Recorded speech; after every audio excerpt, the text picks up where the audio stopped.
make a point that I had an argument against, I would raise my hand, find the relevant 3x5 card, and voice my objection.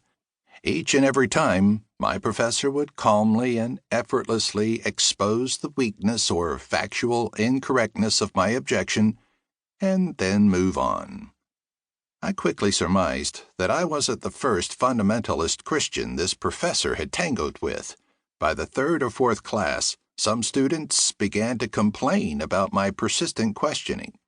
It was an annoying distraction, they claimed, and, looking back at it, they were completely right. To my great surprise, however, this professor actually defended me. It's always good to critically re-examine our foundational assumptions in science, he would say with a gentle smile. The respectful way this professor interacted with me, despite my obnoxious questioning, was itself a challenge to my faith. From my Pentecostal church, I had inherited the baseless assumption that any professor who taught evolution must be a godless, mean, and anti-Christian person. This gracious professor was blowing apart this absurd fundamentalist stereotype, and it frankly irritated me. I wanted so badly not to like him. Looking back on it, I think it was the kindness of this professor that produced the first crack in my religious experience-based certainty. Apparently, not everything my church believed was true. It took me a little less than 4 weeks to burn through all my flashcards and, much to the delight of my fellow students, to finally shut up. By the time the course ended, 9 weeks later, I saw no way of denying that the Earth was several billion years old or that humans were the product of a 560 million year evolutionary process. As painful as it was for me to admit, the evidence was simply irrefutable. Unfortunately for me, I still believed what my pastor had taught me. If the Earth wasn't created in 6 literal days, then the whole Bible may as well be a book of lies.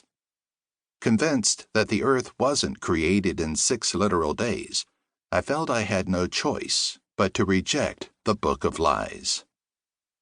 My biology class might have sufficed to topple my faith by itself, but it didn't need to try.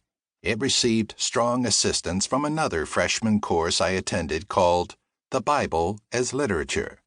Unlike my biology class, it never occurred to me that this class would challenge my faith.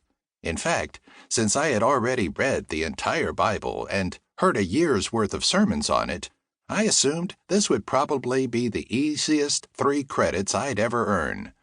They ended up being the hardest. As I will share in the first chapter, this course convinced me that the Bible contained a multitude of errors, contradictions, and historical inaccuracies, as well as morally offensive material. And as was the case when I reluctantly accepted the theory of evolution, I assumed this meant I had to abandon my faith and return to my pre-Christian atheism and the meaninglessness of life that came with it. It devastated me. I sunk into the deepest and longest depression of my life. I'll pick up that story in the following chapter. Countless numbers of young and occasionally older evangelical Christians have gone through something similar to what I went through. First, they base their faith on a supposedly inerrant Bible. They then take a course or read a book or talk to an informed person who demonstrates to them that the Bible contains errors. Consequently, they lose their faith. And while I obviously found my way back to the faith and managed to eventually make sense of these problems in the Bible, this is, after all, what this book is all about, many who lose their faith over these problems do not. One of the reasons I decided to write this book is because I would love to see this unnecessary tragedy stop repeating itself. Unlike many who consider themselves evangelicals, broadly defined, I don't believe the way to do this is by trying to explain away or downplay the Bible's errors or by continually redefining what an error is. Rather, the way to stop this, I believe, is to subvert the assumption that the divine inspiration of the Bible is incompatible